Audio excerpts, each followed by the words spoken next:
고린도전서 14장 1절부터 25절 말씀 가지고 교회의 덕을 세우는 자가 되라 하는 제목으로 우리 새해를 시작하면서 함께 나누는 말씀을 나누고자 합니다.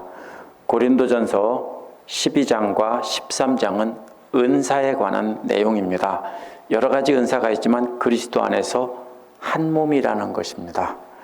그러므로 여러 가지 은사를 가진 지체들끼리 자랑하고 다투라고 은사를 주신 것이 아니라 서로 돌보라고 주셨다고 했습니다. 하나님께서 주신 은사는 첫째는 사도요, 둘째는 선지자요, 셋째는 교사라고 했습니다. 가장 중요한 은사들은 모두 하나님 말씀을 가르치는 은사라는 것입니다. 마지막에 있는 은사는 방언의 은사였습니다. 그러면서 13장에서 방언의 은사와 사랑의 은사를 비교하며 하나님 사랑의 은사가 제일이라고 했습니다. 이러한 모든 은사는 교회를 세우기 위해서 하나님께서 주신 것인데 교회를 세우는 은사 중에서 최고는 사랑이라고 했습니다. 왜 이렇게 하냐면요, 고린도 교회에서 방언을 하면서 그것을 가지고 자랑하던 사람들이 있었기 때문입니다. 이제 14장 1절에서 25절은 방언과 예언을 비교합니다. 그러면서 방언은 개인의 덕을 세우지만 예언은 교회의 덕을 세운다며 어린아이처럼 방언의 은사를 자랑하지 말고 예언을 통해 교회를 바로 세워주는 영적으로 장성한 자가 되라는 것입니다. 방언의 은사를 자랑하며 교회에서 자신이 가장 믿음이 좋고 신령한 척인 사람인 것처럼 하는 사람은 어린아이라는 겁니다. 그리스도의 사랑으로 예언의 말씀을 전하며 가르치는 장성한 어른이 되라는 겁니다. 이 말씀을 통해 우리는 2022년 새해는 어떻게 하면 교회를 세우는 그 성숙한 어른이 될 수 있을지 함께 생각해보는 시간을 갖고자 합니다. 첫 번째로 사랑을 추구하라는 말로 시작을 합니다. 사랑을 추구하라는 말은 본래 달려서 쫓아가라는 뜻입니다. 그런데 그냥 조깅하듯 달리라는 뜻이 아니라 올림픽에 100m 선수가 달리듯 예수님의 사랑을 따라잡기 위해 전력을 다해서 달리면서 끈질기게 노력하라는 뜻입니다. 그 사랑은, 우리가 따라가야 될 사랑은 예수님께서 보여주신 사랑입니다. 그렇기 때문에 그 사랑보다 앞서간다는 것은 불가능합니다. 그렇기 때문에 우리는 우리 주님께서 보여주신 그 사랑을 따라잡으려고 전력으로 달려가라고 하는 것입니다. 그렇게 그 사랑을 따라잡는 것은 바울에게조차도 매우 힘든 일이었습니다. 그래서 바울은 그리스도께서 이루신 그 사랑을 위해서 평생을 달렸다고 했습니다. 빌립보서 3장 12절에서 내가 이미 얻었다 함도 아니요 온전히 이루었다 함도 아니요 오직 내가 그리스도 예수께 잡힌 바 된 그것을 잡으려고 쫓아가노라 라고 했습니다. 이 구절은 바울이 말년에 로마 감옥에서 죽기 전에 유언처럼 쓴 말입니다. 이것으로 보면은 바울은 죽기 직전까지 전력을 다해서 그리스도의 사랑을 닮으려고 애를 썼다는 겁니다. 그러나 바울도 죽기 직전까지 그 사랑을 따라잡지는 못하고 계속해서 그 사랑을 따라가려고 애를 썼다는 뜻입니다. 고린도전서 14장 1절 말씀은 우리도 바울처럼 그렇게 평생 동안 변함없이 온 힘 다해서 그리스도의 사랑을 따라가려고 전력을 다해야 한다는 뜻입니다. 그렇다면 그리스도께서 보여주신 사랑이란 무엇일까요? 고린도전서 13장 4절에서 7절에 나와 있습니다. 그리스도의 사랑을 대표하는 말은 13장 4절 앞부분에 있는 사랑은 오래 참고 사랑은 온유하며입니다. 이 말은 사랑은 오래 참는다는 말은 문자적으로 오랫동안 고통을 참고 견딘다는 뜻입니다.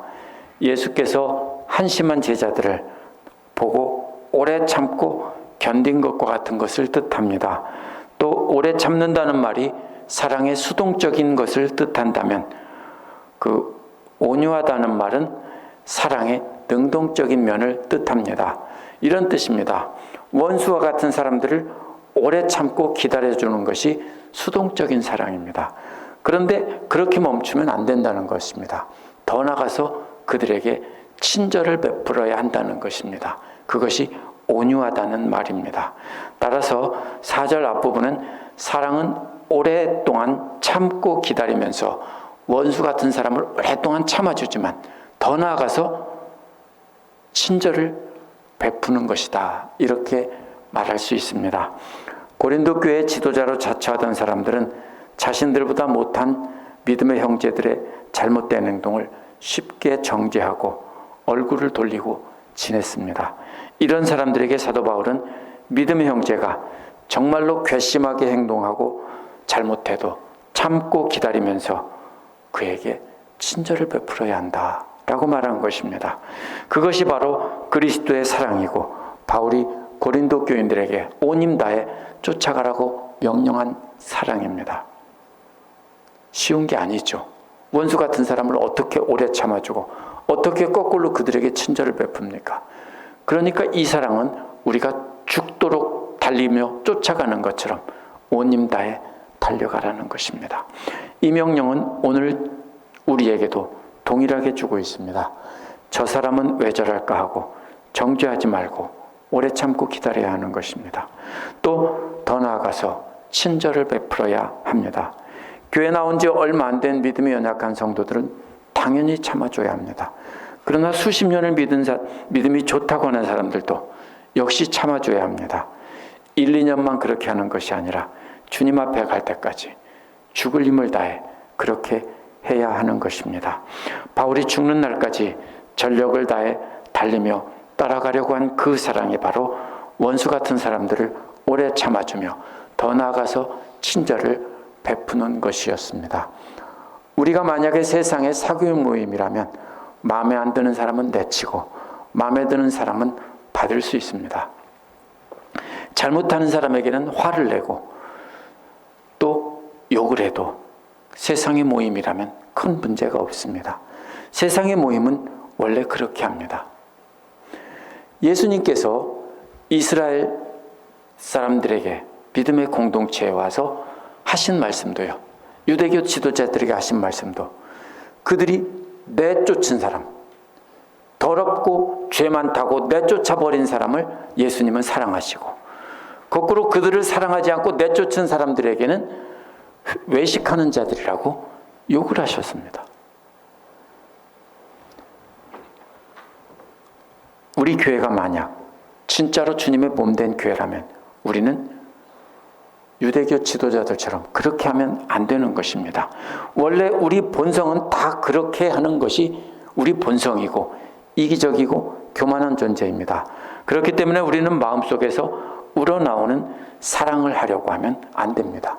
주님, 제게 그런 사랑을 하게 해주십시오. 그러면 제가 하겠습니다 하고 기도를 간절히 하고, 오늘도 안 주시네. 오늘은 미워해야지. 내일도 안 주시네. 또 미워해야지. 주님께서 주시면 내가 그렇게 할게요. 이런 뜻이 아닙니다. 우리는 절대로 그렇게 할 수 없습니다. 주님께서 몸소 보이시면서 하신 명령이니까 싫어도 참고 견디며 친절을 베풀어야 하는 것입니다. 그것을 올림픽 단거리 선수가 전력 달리기를 하듯 그렇게 전력을 다해 몸부림치며 참고 견디며 친절을 베풀어야 하는 것입니다. 예수님 공생의 기간 내내 제자들을 참고 견디셨고 바울도 평생 그렇게 그 사랑을 담고자 몸부림을 치면서 주님을 닮으려고 했습니다. 그래서 바울은 13장 7절에서 모든 것을 참으며 모든 것을 믿으며 모든 것을 바라며 모든 것을 견디느니라 하는 것이 바로 사랑이라고 했습니다. 우리가 보기엔 절망적인 것 같고 전혀 변하지 않을 것 같은 사람이라도 실망하지 말라는 것입니다. 성도님들 보기에 저 인간이 변하면 내 손에 장을 찢은다라는 생각이 계속 떠오르는 경우에도 장을 찢지 오랫동안 모든 것을 참으며 주님께서 시켜주실 것을 믿고 새로운 모습으로 변화될 것을 바라며 어떠한 어려움도 견뎌야 하는 것입니다. 때로는 성도님들을 이용해 먹으려고 하고 배반하는 경우에도 결코 피곤하다고 생각하지 말고 변화될 것이라는 믿음과 희망을 잃지 말고 결코 포기하지 말고 계속 그 사랑을 실천하라는 것입니다. 그것이 바로 그리스도의 사랑을 추구하라는 말의 뜻입니다. 두 번째로 예언하기를 바라라는 것입니다. 사랑을 따라 구하라는 말 이 뒤에 이어지는 말은 신령한 것을 사모하되 특별히 예언을 하도록 하라는 것입니다. 신령한 것이란 12장 8절에서 10절에 나온 여러 가지 영적인 은사를 말하는 것입니다. 여러 가지 은사들이 쭉 나옵니다. 이 구절의 뜻은 어떤 은사보다 먼저 추구해야 될 것이 예언을 하는 것이라는 것입니다.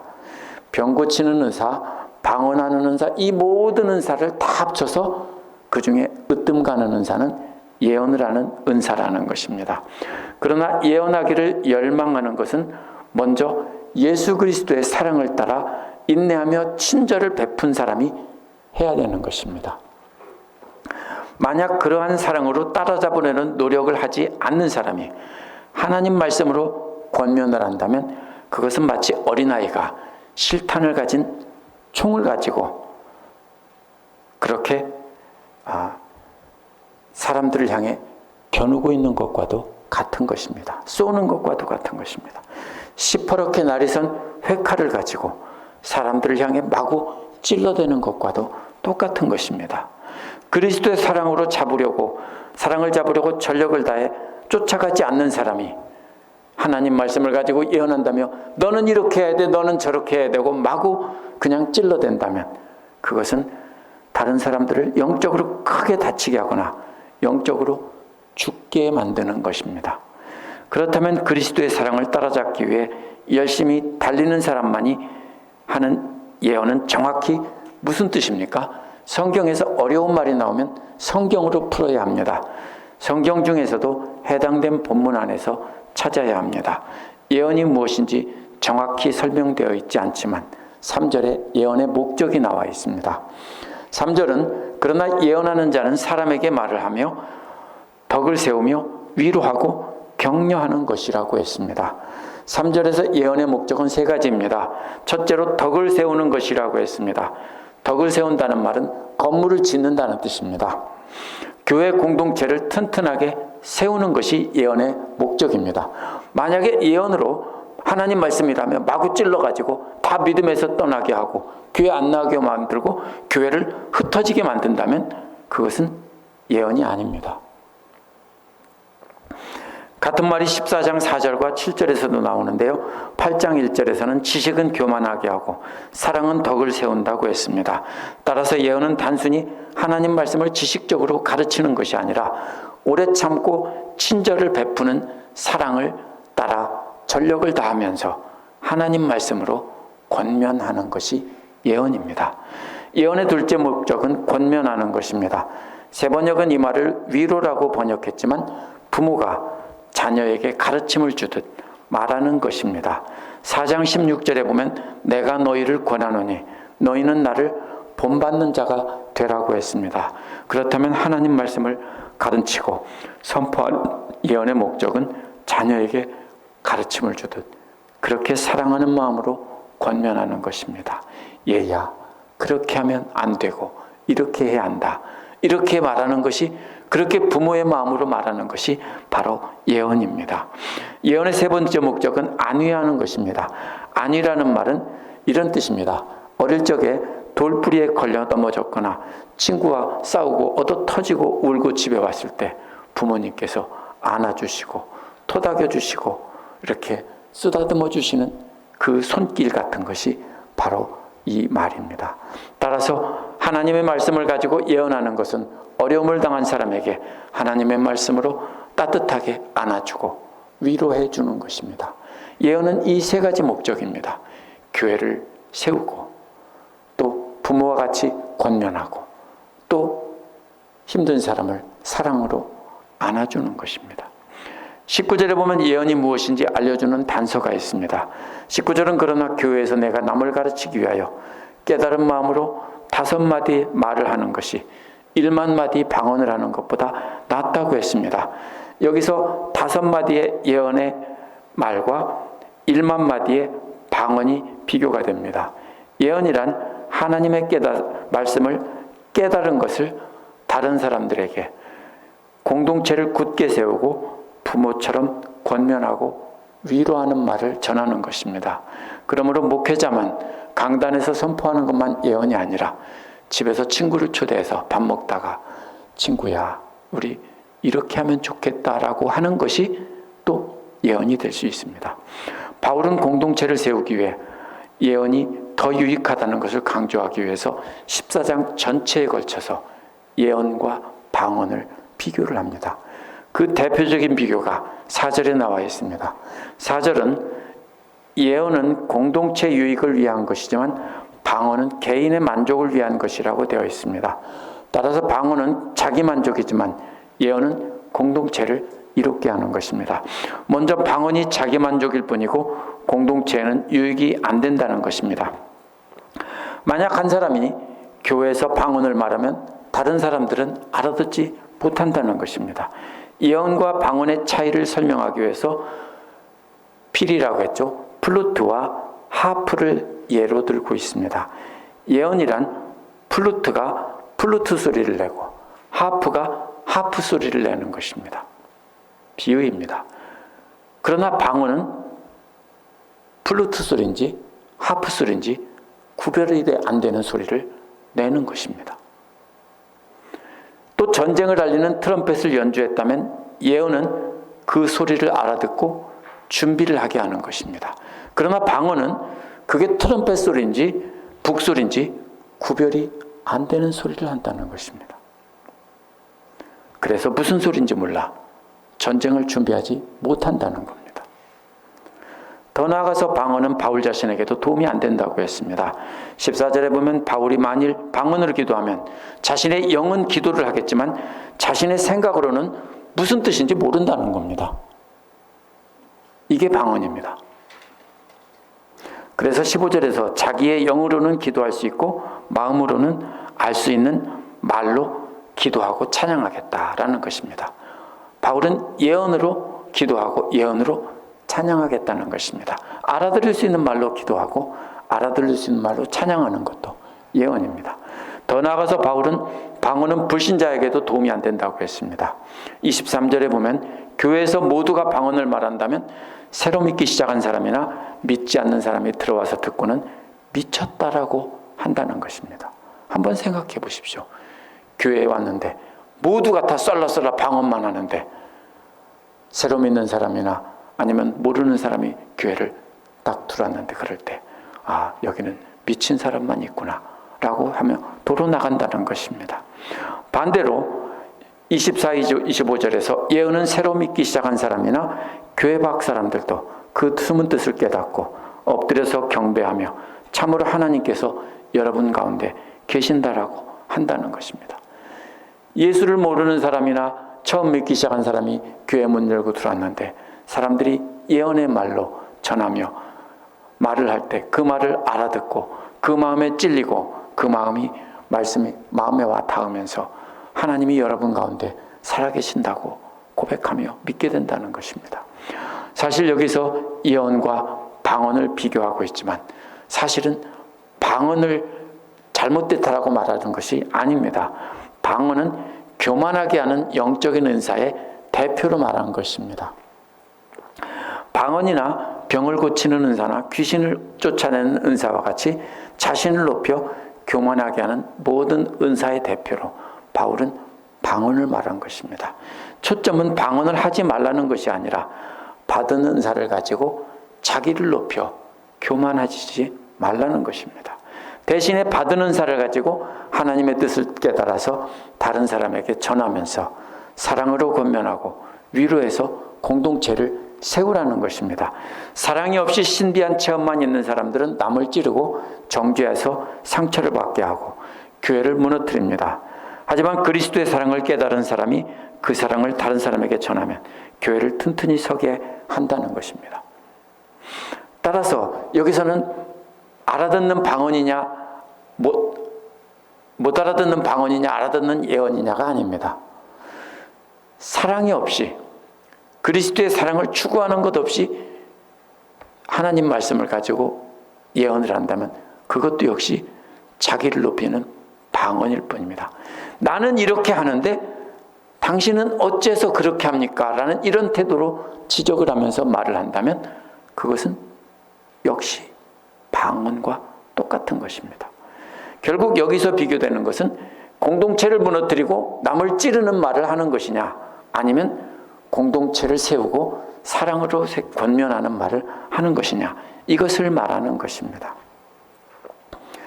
따라서 예언이란 하나님의 뜻을 깨달아서 사랑으로 전달해줘서 교회를 세우는 것입니다. 세 번째로 장성한 자가 되라고 했습니다. 그렇기 때문에 바울은 20절에서 세 번째로 기억해야 될 것이 장성한 어른이 되라는 것입니다. 여기에 보면 세 종류의 사람이 나옵니다. 하나는 아이이고, 하나는 젖먹이이고, 하나는 어른입니다. 악에는 아무것도 모르는 젖먹이가 되어야 하지만 생각이 있어서는 아이처럼 굴지 말고 어른처럼 행동하라 하는 것입니다. 젖먹이는 뭐만 압니까? 먹는 거, 싸는 것밖에 모릅니다. 그렇죠? 없으면 울죠. 교회 안에 젖먹이가 있습니다. 아이는요, 말을 하기 시작하는데 자기의 생각을 말합니다. 그죠? 자기 하고 싶은 대로 말합니다. 어른은요, 하고 싶은 말도 참고 안 하고 또 격려와 위로가 되는 말을 하는 것이 어른입니다. 아이들은 자기중심적입니다. 어린아이들은 자기에게 잘해주는 사람은 좋은 사람이고 자기에게 잘못하는 사람은 나쁜 사람입니다. 어린아이들은 자기가 갖고 있는 것이나 할 줄 아는 것을 어른들에게 자랑하며 칭찬을 받으려고 합니다. 나 봐라. 그래서 바울이 방언을 교회에서 하지 말라고 한 것이 바로 그겁니다. 나 봐라 라고 말하면, 자랑한다면 그게 잘못된 것입니다. 하나님 말씀을 나는 아는데 너는 모르지, 나 봐라 라고 말하면 그것도 역시 똑같이 어린아이와 같은 것입니다. 아이들은 다른 사람에게 자기가 가진 것을 자랑해서 자기를 높이려고 합니다. 방언을 하는 사람들과 같이 자신이 갖고 있는 것을 자랑하며 나는 신령한데 너는 신령하지 못하다라고 한다면 어린아이라는 것입니다. 오늘날도 방언이나 병을 고치는 은사를 가지고 있다고 자랑하며 스스로 성령 충만하다고 여기는 사람이 있다면 어린아이입니다. 이런 분들이 교회에 나오게 되면 열심히 하기 때문에 금방 인정받고 사람들에게 영향을 끼치게 됩니다. 그런데 거기에는 그리스도의 사랑이 없기 때문에 스스로 교만해져서 다른 사람을 무시하고 자신만이 특별한 사람을 가진 사람이라고 생각하며 다른 사람들 위에서 군림하게 됩니다. 그래서 다른 사람을 사랑하기보다는 함부로 책망하고 찌르고 비판해서 교회를 어지럽히는 것입니다. 누가 오늘날 교회 안에서 어린아이입니까? 스스로 거룩하다 생각하고 자신을 신령하다고 하는 것을 내세우려는 사람은 어린아이입니다. 섬기려 하지 않고 섬김을 받으라고만 하는 성도가 어린아이입니다. 하나님의 것을 하나님께 정직하게 드리지 않으면서 물질을 드릴 때 이름을 드러내려고 한다면 역시 물질을 자랑하는 어린아이입니다. 따라서 장성한 어른이 되라는 말은 어린아이처럼 자신의 은사나 업적을 자랑하기보다 먼저 그리스도를 닮은 사랑으로 참고 견디며 친절을 베푸는 사람이 되라는 것입니다. 이러한 사랑이 바로 그리스도의 마음으로 깨달은 것을 가지고 성도들을 바로 세워주며 권면하고 위로하는 사람이고 그리스도 안에서 장성한 사람입니다. 그렇다면 우리는 어떻게 교회를 세우고 권면하고 위로하는 말을 할까요? 여기서 많은 사람이 실수합니다. 어떻게 해요? 내가 말씀을 깨닫고 나도 이제 사람들에게 권면해야 되겠다. 그래서 신학대학원에 가서 4년간 공부하고 목회자가 되려고 합니다. 물론 부름을 받았고 당연히 그렇게 해야 되는 사람도 있습니다. 그러나 그것만이 예언이라고 착각하는 것은 잘못된 것입니다. 초대교회 당시는 목회자들만 가르치고 권면하지 않았습니다. 스데반 집사가 설교한 것이나 다른 사도들이 설교한 것이 다르지 않습니다. 누구든지 하나님 말씀을 머리로 알게 되고 삶을 통해서 체험하고 사랑을 깨달았다면 사랑하는 형제자매들에게 개인적으로 만나 권면할 수 있습니다. 다만 교회 질서를 위해서 강단에서 말씀을 전하는 것만큼은 그것을 하지 않도록 하는 것뿐입니다. 사실 저는 해도 좋다라고 생각하지만 경우에 따라서는 그러나 검증이 되어야 되기 때문에 안 하는 것뿐입니다. 자신이 깨달은 말씀을 가지고 부모의 마음으로 권면할 수 있습니다. 어려움을 당한 사람에게는 자신이 깨달은 말씀을 가지고 부모의 마음으로 위로할 수 있습니다. 하나님 말씀에서 벗어나는 사람이 있다면 깨달은 말씀을 가지고 권면할 수 있는 것입니다. 그렇게 해서 그리스도 안에서 교회 공동체를 세우는 말을 하는 것이 바로 예언의 말을 하는 것이고 장성한 사람이 되는 비결입니다. 2022년에는 받은 은사를 자랑하며 자신을 높이는 어린아이가 되지 않도록 조심합시다. 저부터 조심하도록 하겠습니다. 믿음이 연약한 사람들을 비판하며 흉만 보는 어린아이도 되지 않도록 조심합시다. 우리 모두 장성한 어른이 되어서 부모의 마음으로 권면하고 사랑의 마음으로 품어주고 믿음이 연약한 사람들을 말씀으로 세워주도록 합시다. 그것이 바로 예언의 말을 하는 장성한 어른이 되는 비결입니다. 함께 기도하겠습니다.